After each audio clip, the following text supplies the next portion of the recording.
questions. Okay, Josh Moore. Okay, Oh, you're on mute.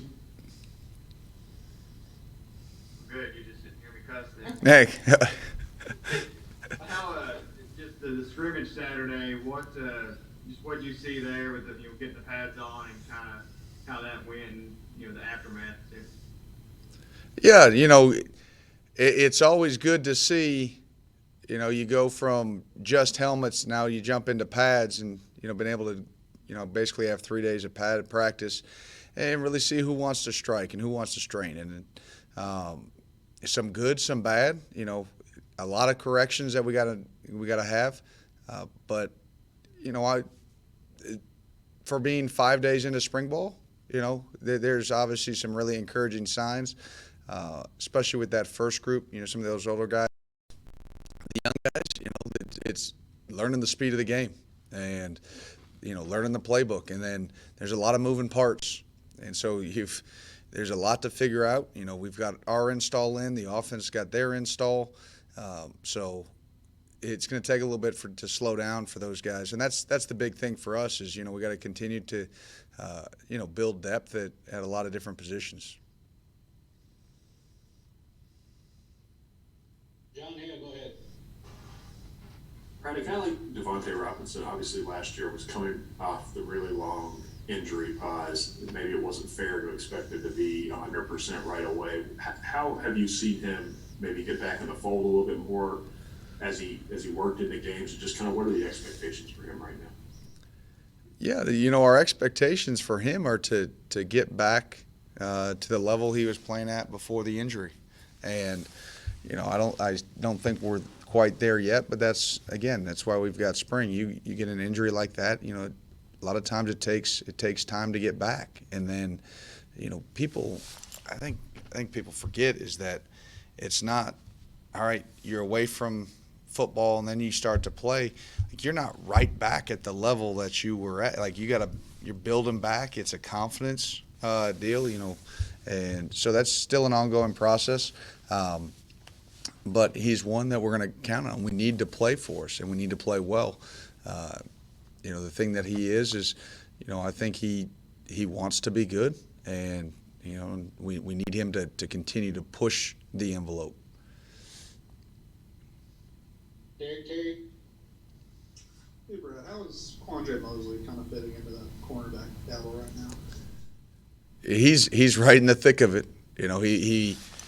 He'll make some good plays, and then he'll have some tough ones, and a lot of his sort of rough plays that he may have, during practice, a lot stem from technique issues that, again, when I say you're new to the position, but you're going sort of back to it. It's been 2 years.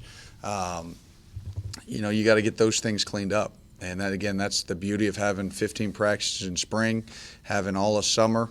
But he's going to be right in the mix. He's just got a knack for finding a way to get his hands on a football, and he had an opportunity today, made a great break. Ended up unfortunately he dropped it, so we got on him for that. But it was the right play. He used the technique on a correction that we had made earlier. It's about improvement through spring, and it's about finding guys that when they make a mistake and you correct it, the next time that comes up, it's fixed. The issues stem when you make a correction, comes back up, they mess it up again. It comes back up, it's mistake again. Repeat, we call them repeat offenders. If you continue to be a repeat offender, we're not going to be able to put you on the field. People are going to make mistakes. Coaches make mistakes. Players make mistakes. But just don't repeat those mistakes. And so that was encouraging to see him, take a correction that we had been talking about earlier and go ahead and make a play. And it also builds confidence to realize that, okay, what coach is telling me, is going to result in putting me in the right position. Larry Bach. Brett, just wondered your reaction as we keep watching Jamin climb up the NFL mock draft boards. If that surprised you any, and when he does that, does that help in any way that you could motivate guys here to say, hey, look at what he's done in the last year? Well, absolutely. Anytime, a guy starts to accomplish a goal that so many of our players have, I think that becomes a motivation. They can look to that. We had that with Josh Allen and Mike Edwards and Benny Snell, and you see guys like that, and they sort of lay the groundwork and the foundation, and young players can look up to that. And then when you get guys like Jamin, and you can look at that and you can say, okay, look, it's not the past. It's not 2018. It was 2020. I played with that guy. I know what he did in the weight room. I know it's one of those, I know who he was before, that type deals. And so it's great for us in terms of, hey, you can talk about a guy that worked the process, and it took a couple of years in the system to finally click. And then when it did, he was ready, when he took he took advantage of the opportunity. As far as am I surprised him moving up the draft boards? Listen, we've all been around, mock drafts and this and that. All they are is best guesses, and so obviously we hope nothing but the best. Everybody hopes to get drafted as high as they can. My hope for guys is that they get drafted into the right fit. That's I always try to tell guys, listen, if you get drafted 1 round or 4 picks or whatever higher, but you get drafted into the wrong fit, it doesn't matter. Just when you go to bed at night, say your prayers that you get drafted into the right system, the right scheme, where you mesh with the coaches and you can excel. And so I'm proud of all those guys that are working, really excited to watch their pro day next Wednesday, and hope they all knock it out of the park. John Wong. Hey, Brad, Liam was asked about his relationship with the other coaches on the staff, and he didn't say anything bad about you, but how does that mutual NFL experience between he and you, how does that play into an advantage in terms of chemistry between the coordinators? Yeah, I think it's a huge piece, because he can bounce things off of me. I can bounce ideas off of him. And a lot of it is I went through the NFL back to college transition a couple of years ago. And so we always talk about you got to sort of readjust your focus a little bit, where, players may not be quite as ready-made, as they are at the next level. And so you just have to sort of readjust your lens. And I know it was great for me to have Matt House on staff, when I was sort of readjusting, because, Coach House, he went through that process, because he was in there.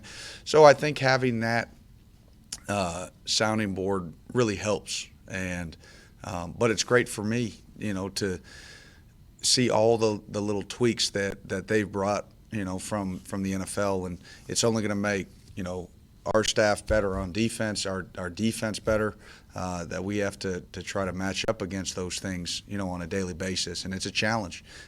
So again, chemistry's huge. I mean, I think it may be one of those underrated. Everybody thinks about chemistry among just the players, but staff chemistry is huge, and obviously have a really good relationship, with Liam, and it continues to grow. So excited to work with him. Josh Moore. Brad, from when you first started to a couple weeks in now, how's the D line looking, and how just kind of what are those guys, especially the young guys, kind of how quickly are they coming along? I know there's going to be a lot expected. Yeah,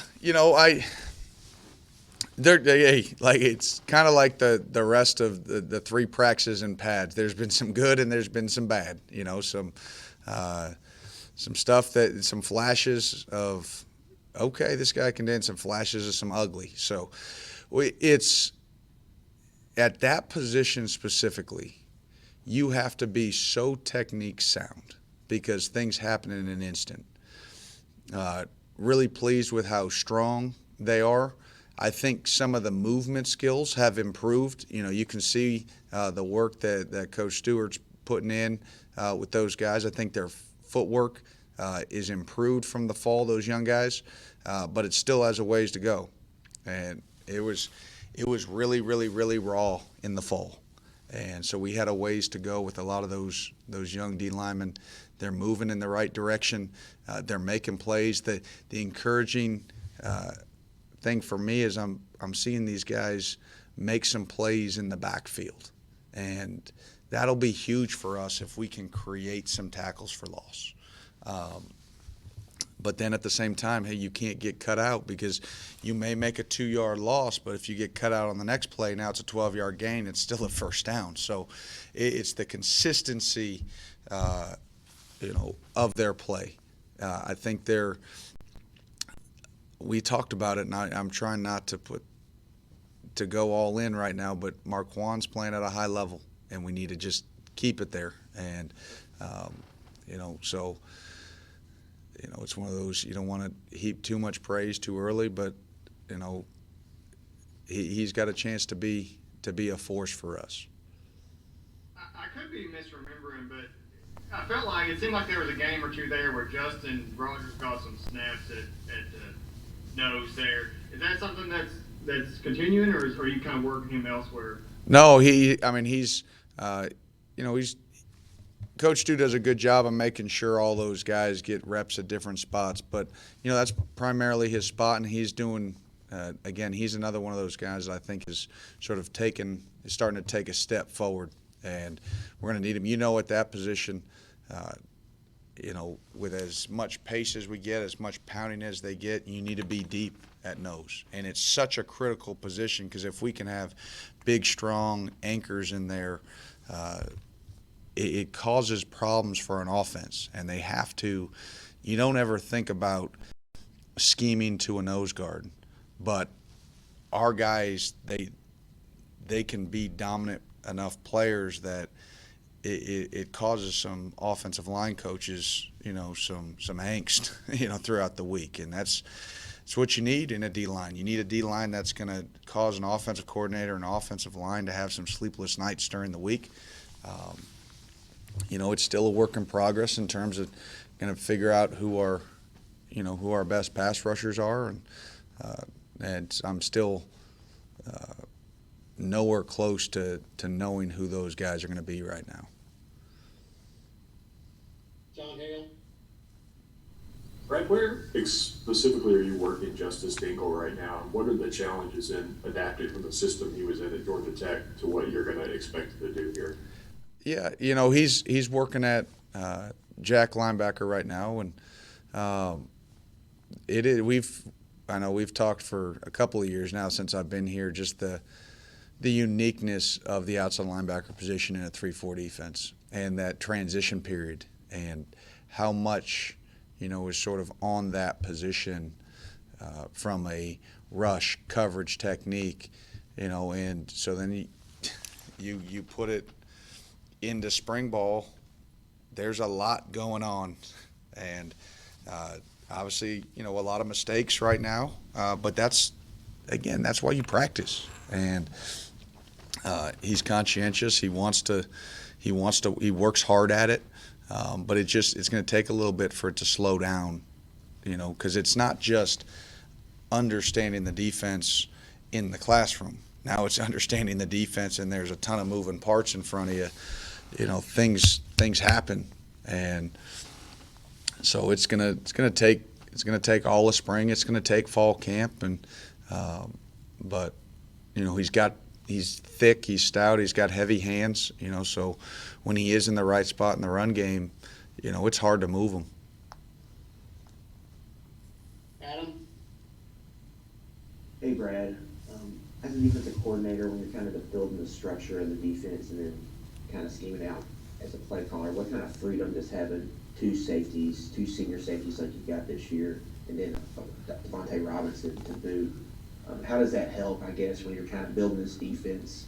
And maybe more, I don't know, if it gives you more freedom to do more, I guess, exotic type things as a coordinator? Well, it definitely gives you. I think the older you are, the more things you can do. And because it's not about just the more you can do, it's about how you do it well. And what having those older guys allow you to do is say, okay, listen, let's just tweak this look, or let's tweak this and that. And it's such a huge luxury to have Yusuf and Ty and D-Rob out there at safety to be able to help control that. They've seen it. When I talk about a ton of moving parts, these are guys that have played so many snaps that the game is slower to them. They talk, they communicate pre-snap, they anticipate, and it makes your base calls look a lot better, and it allows you to, and it does, as a coordinator, you feel more comfortable to say, hey, listen, I can put one more thing in without, clogging their mind. If their cup right now is bigger than everybody else. And so we talk about, hey, how much can you fill the cup until it's the brim, and then you start overflowing, and then they start losing information on other stuff. And it's all about capacity and their capacity to learn and to accept. Now, the key is that it's kind of like having a smart quarterback. You have to be careful. You feel like you can keep adding and adding and adding. Well, maybe the quarterback can handle it, but if the rest of the offense can't, we had in Indianapolis, Andrew Luck was like a computer, so he could handle anything you threw at him. But you got to be mindful not to overload everybody else. And so it's the same thing here. Is that, hey, I've got to be mindful that with those guys, with Square, guys that can handle information, that I don't step too far and it slows the other five down. Larry? Brett, just while you were talking about Liam, and since we can't see practice, just wondering, what have you thought of the offense he's putting in so far, and what has stood out to you, if anything, from what you just observed?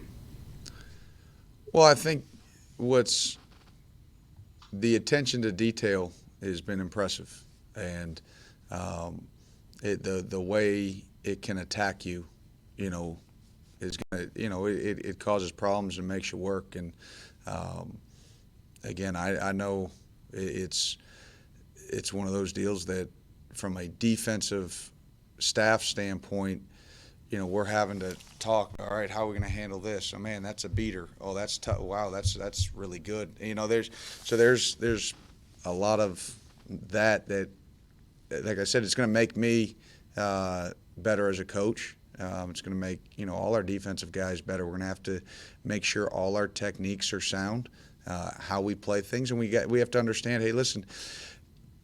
And I think the one thing that we do as a defense, and I think coaches, done a really nice job of, is we understand certain coverages have weaknesses. And if a ball gets run or caught against a weakness of the defense, it's you can't charge that on the players. That's not the players' fault. That's on the call's fault. If there was a perfect defensive call, I would call it every play, and I'd go home early every day. And I think everybody in America could be a defense coordinator. But there's not, so that's where the chess match is, trying to, all right, if they're going to attack this weakness, how do we close that weakness down? Now, we understand that to close that down, it's going to open something else up. And it might put the hat on another player. It might put a hat on a zone in the defense. But they've got beaters, and he's got answers, and that's the fun part. There's a lot of chess match, when you face Coach Cohen. Coach White, thank you for your time. Appreciate it, and we will have Josh pass